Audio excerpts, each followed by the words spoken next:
What up, friends? We are back with another edition of The Drive here at oddschecker.com/US. It is me, Geoff Fienberg, with my friend Brian Kirschner. We are breaking down more LIV Golf series for you this year. This time it is LIV Tucson, the Gallery Golf Club. It's the second event of the year. They'll play again before the Masters, I believe, in Orlando. So there's a bit of a bit of a crunch, I should say, right now for the LIV golfers. And you know, for all the talk of LIV wanting to take on the weak links of the PGA Tour, they might not have realized they were going up against March Madness. So if you got multi-TVs, if you even could find or care to find LIV, I don't know if you'll even have room for it this week, but hey, they brand themselves as a world tour, so they'll probably say we don't care about March Madness. Well, I think a lot of people watching this do. Brian, your thoughts? LIV Tucson, here we are, the Gallery Golf Club. Geoff, I'll tell you, we're going to be watching Sunday because we're going to have a guy in the mix this week, okay? We're going to be sweating LIV this week. We're going to have some good picks, so I'm looking forward to it. I will be watching on Sunday, hopefully with one of the golfers we bet leading the tournament are very close. But I'm looking forward to betting this week. I think we got a decent gauge on the course. I don't know how many other weeks we'll have this good of a gauge on the course, but yeah, I'm excited for this week. It should be a good one. Yeah, and last time out, as you know, people who follow my content, I never really will bet an each way on the PGA Tour, like ever, even 100-1. I don't know, I don't do it. But I thought the LIV field, the field size, and if you get a good number on a guy you like, just based on field size, maybe the placing each way makes sense. If you don't know what I'm talking about, it probably doesn't matter. I will just say Carlos Ortiz at LIV Mexico missed a bogey at 18 to knock me out of my each way. So I never play each way. I had the courage to do one for the first one, and it just, having to track it. It's hard to track LIV Golf too. Trust me, if you're not watching it, that was a real, kick in the nuts, I guess, to go with whatever bad happened to me on that PGA Sunday, Brian. But another winner from deeper in the card, Charles Howell, 66-1. It has sort of continued that trend of LIV winners coming from the very top, because we saw Cam and DJ have some success last year, or, that long shot, 60 and above, and that middle range that is very popular for golf betting, especially for me, but I think for others as well. That sort of second, third tier on the betting board has really been shut out in LIV Golf Winner Circle in its entirety thus far. And your thoughts on that? Yeah, I mean, we're not getting them on the PGA Tour, so at least we're getting them on LIV. But yeah, I started the show last time around, and I said I'm starting my card further down the board. I'm not going to pay up for any of these big guys because, as we've seen a lot of winners 30-1 plus, and that's going to continue to be my strategy, is to target those golfers. And for the field size for the golfers, 66-1, 50-1, that's really good price. And that can be a really profitable bet. So again, it's just about finding these guys a little bit deeper down the board. But I do think he was a decent course fit. I mean, I think Charles Howell plays well on shorter courses. So I do think it was that crazy of a reach. I know some of my friends were on it. So I'm hoping we get another one of a longer shot winner this week in LIV. And every LIV win, I think, is taken, you look at it through a different lens. Say if Brooks wins, you sort of feel like this should be happening on the PGA Tour. But if an older guy wins, a guy like Charles Howell, I think people are just like happy for him. Yeah. Like, I would even think Tiger Woods sent him a congratulatory text message or phone call. They're good buddies. The guy played an amazing round of golf. He won a ton of money. No one misses Charles Howell watching the PGA Tour. She's a guy you can be happy for. But there are guys who, when they win on LIV, there's a bit of a resentment towards them. Charles Howell certainly isn't one of them. Maybe I'm getting long-winded, but if you watch this, you care about LIV in the slightest, and I can't not, because we're about 3 weeks, 25 days out. Would you look at anything that happens this week with any of those guys, like a DJ, a Cam, a Niemann, and start to wrap your head around, the Masters? just like you sort of do when we're watching these PGA guys right now. I know a lot of people, self-included, you got like went looking for Ty Hatton Masters futures just off of good form, good week right now. Like with anyone on the tour, I'd be doing that. Will you start doing that with LIV potentially if you saw everything you wanted to see from one of these LIV players?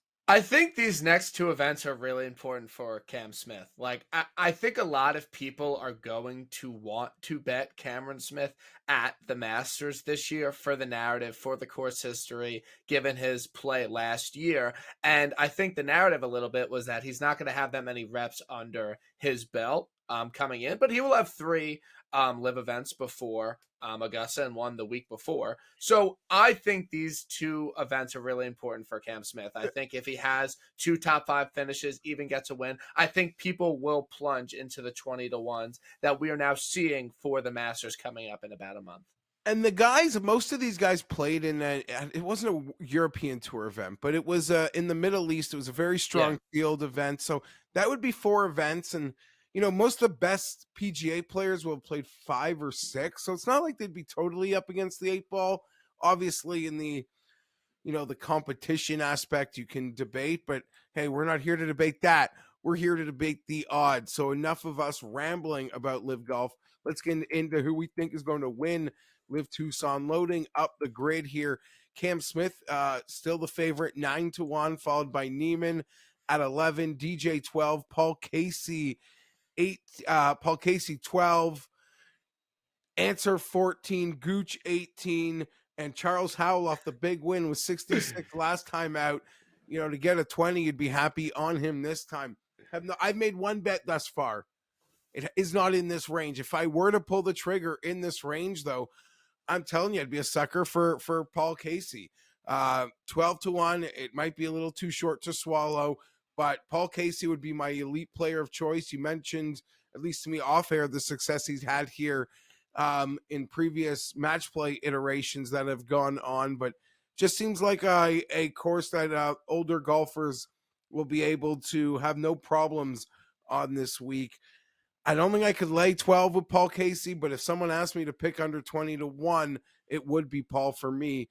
Who of the favorites would have your money, Brian? Yeah, again, I'm not going down here. I just don't think it's really worth it this week. I think DJ is kind of my favorite at 12 to 1. You're getting a little bit better of a price on him. And the thing about this course is that it's very long. It's a 7,400 yard par 71.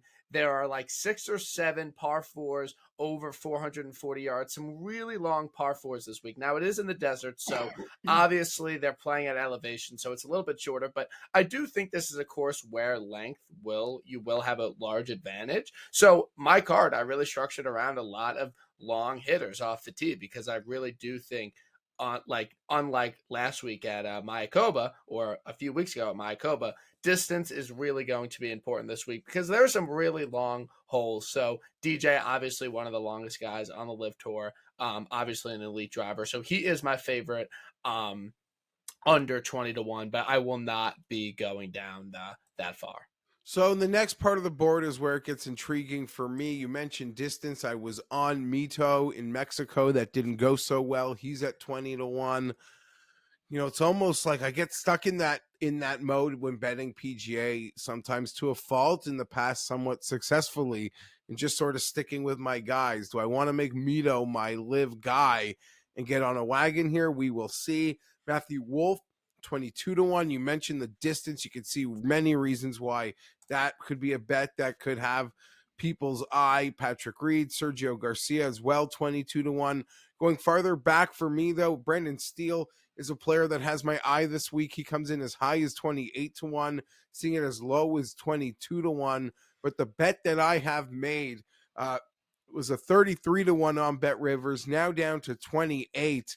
And I've seen it as high as 35 to 1, potentially if you shop around, is Thomas Pieters this week. That is the bet for me. You mentioned the long hitter. I am honestly blindly convinced if I could get 28, 30 to 1 on Thomas Pieters every LIV event, I guarantee you'd come out on top in the end.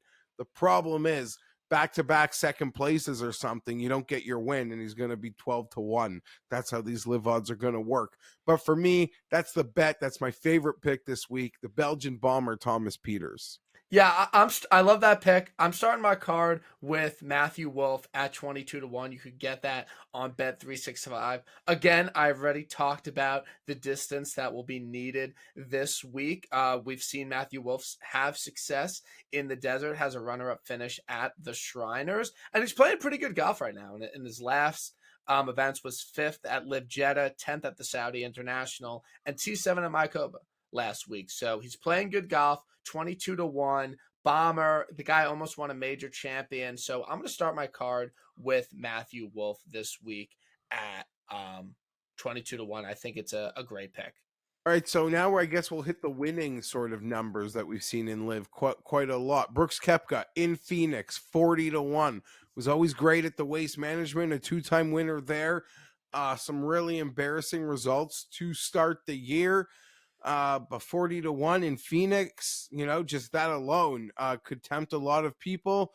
And on that note, you would have to consider, with everything you've said about this course, Brian, maybe a player like Bryson DeChambeau coming in as high as 55-1, I believe, over at Bet365, as low as 45-1.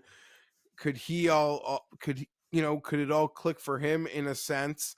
And finally take something home on the live angle. And going even farther back, mentioned Brooks in Phoenix. Well, Bubba Watson was always great in Phoenix, and a lot of disparity there with that number.